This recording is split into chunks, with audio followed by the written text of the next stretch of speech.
យុទ្ធភូមិភាគទី4កម្ពុជានិងកងទ័ពភូមិភាគទី2ថៃឯកភាពគ្នាលើផែនការជាក់លាក់ក្នុងការសម្រួលយុទ្ធោបករណ៍និងអាវុធធុនធ្ងន់របស់ភាគីទាំងសងខាងជាជំហាននិងតាមដំណាក់កាលលោកជំទាវឧត្តមសេនីយ៍ឯកម៉ាលីសុជាតាអ្នកនាំពាក្យក្រសួងការពារជាតិនៃព្រះរាជាណាចក្រកម្ពុជាបានឲ្យដឹងថានៅថ្ងៃទី31ខែតុលាឆ្នាំ2025នាវេលាម៉ោង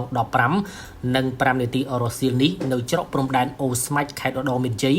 យុទ្ធភូមិភាគទី4កម្ពុជានិងកងទ័ពភូមិភាគទី2ថៃបានរៀបចំកិច្ចប្រជុំពិសេសនៃគណៈកម្មាធិការព្រំដែនថ្នាក់យុទ្ធភូមិភាគកម្ពុជាថៃ OBC សម្រាប់ពិភាក្សាលើការកែសម្រួលអាវុធនិងយុទ្ធោបករណ៍បំផ្លិចបំផ្លាញធនធ្ងន់បន្ទាប់ពីកិច្ចប្រជុំពិសេសក្រុមលេខាធិការដ្ឋាននៃគណៈកម្មាធិការព្រំដែនថ្នាក់យុទ្ធភូមិភាគកម្ពុជាថៃ OBC កាលពីព្រឹកមិញនេះសហប្រធានដឹកនាំកិច្ចប្រជុំដោយឯកឧត្តមសេនីយ៍ឯកពៅហេងមេបញ្ជាការយុទ្ធភូមិភាគទី4នៃព្រះរាជាណាចក្រកម្ពុជា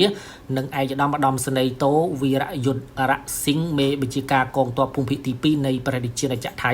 ដោយមានការចូលរួមពីក្រុមអ្នកសង្កេតការអាស៊ាន AOT ប្រចាំនៅប្រទេសកម្ពុជា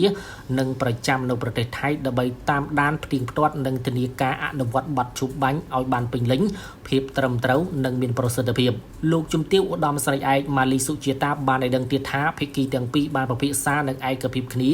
លើផែនការជាក់លាក់ក្នុងការសម្រួលយុទ្ធោបករណ៍និងអាវុធធុនធ្ងន់របស់ភាគីទាំងសងខាងជាជំហាននិងតាមដំណាក់កាលនៅក្រោមការសង្កេតនិងការផ្ទៀងផ្ទាត់របស់ AOT សម្ដៅរួមគ្នាកាត់បន្ថយភាពតានតឹងផ្នែកយោធា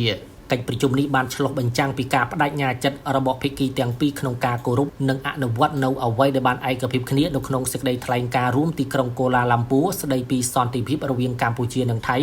ដែលបានចុះហត្ថលេខាកាលពីថ្ងៃទី26ខែតុលាឆ្នាំ2025រវាងសម្ដេចមហាបវរធិបតីហ៊ុនម៉ាណែតនាយករដ្ឋមន្ត្រីនៃព្រះរាជាណាចក្រកម្ពុជានិងនាយករដ្ឋមន្ត្រីថៃដោយមានឯកឧត្តមប្រធានាធិបតីសហរដ្ឋអាមេរិក Donald Trump និងឯកឧត្តមនាយករដ្ឋមន្ត្រីម៉ាឡេស៊ី Anwar Ibrahim ធ្វើជាសាក្សីផងដែរនិងកិច្ចប្រជុំពិសេសលើកទី2នៃគណៈកម្មាធិការព្រំដែនទូទៅកម្ពុជាថៃ GBC ដែលប្រព្រឹត្តទៅនៅប្រទេសម៉ាឡេស៊ីកាលពីថ្ងៃទី23ខែតុលាឆ្នាំ2025ដោយស្មោះត្រង់និងប្រកបដោយសុឆន្ទៈដ៏ពិតប្រាកដអ្នកនាំពាក្យក្រសួងការពារជាតិបានបញ្ជាក់បន្ថែមថាកិច្ចប្រជុំនេះត្រូវបានបញ្ចប់នៅវេលាម៉ោង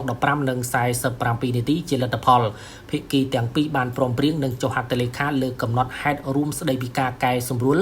យុទ្ធោបករណ៍អាវុធធុនធ្ងន់និងឧបករណ៍បំផ្លិចបំផ្លាញធុនធ្ងន់ភាគីទាំងពីរបានគូបញ្ជាក់ពីការបដិញ្ញាចិត្តយ៉ាងម៉ឺងម៉ាត់ក្នុងការអនុវត្តឯកសារសមិទ្ធផលដ៏មានសារៈសំខាន់នេះឲ្យបានពេញលេញនិងប្រកបដោយប្រសិទ្ធភាព